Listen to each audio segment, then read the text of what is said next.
ಇದು ವೈಟ್ ಸ್ಪೈಡರ್ನ ಬೇಟೆ ನೋಡಿ.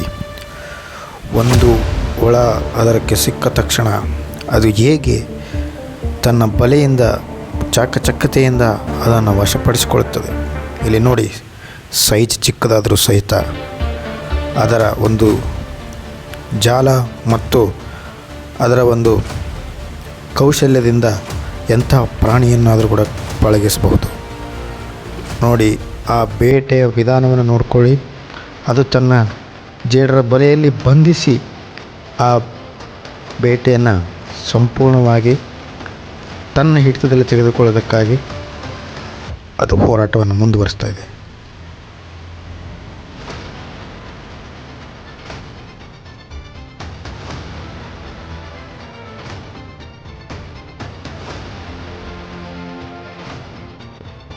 ಈಗ ಶುರುವಾಯಿತು ನೋಡಿ. ತನ್ನ ಎದುರಾಳಿಯನ್ನು ಗರಗರನೆ ಸುತ್ತಿ ಅದನ್ನು ಸಂಪೂರ್ಣವಾಗಿ ಮೂರ್ಛೆ ಹೋಗುವಂತೆ ಮಾಡಿ ತನ್ನೆಲ್ಲ ಬಲೆಯನ್ನು ಉಪಯೋಗಿಸಿಕೊಂಡು ಅದನ್ನು ತಿರುಗಿಸುತ್ತಾ ಶತ್ರುವನ್ನು ನಾಶ ಮಾಡುತ್ತದೆ.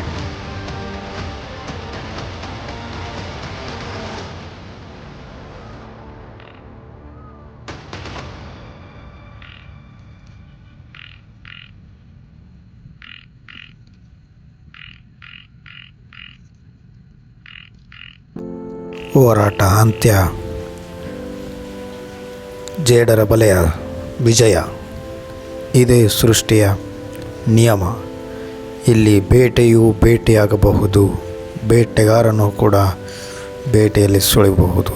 ಈಗ ಅದನ್ನು ಒಂದು ಕಡೆ ನಿಂದಿರಿಸಿ ಮತ್ತೊಂದು ಬೇಟೆಗಾಗಿ ಕಾಯುತ್ತದೆ, ಮತ್ತೆ ಇನ್ನೊಂದು ಬೇಟೆ ಬೀಳುತ್ತದೆ. ಇದೇ ಜಗದ ನಿಯಮ. ಈ ಸೃಷ್ಟಿಯಲ್ಲಿ ಪ್ರತಿಯೊಂದು ಕೂಡ ಒಂದು ಸಮಯದವರೆಗೆ ಮಾತ್ರ ನಡೆಸುತ್ತದೆ, ನಂತರ ಎಲ್ಲವೂ ಸಮಾಪ್ತಿಯಾಗುತ್ತದೆ.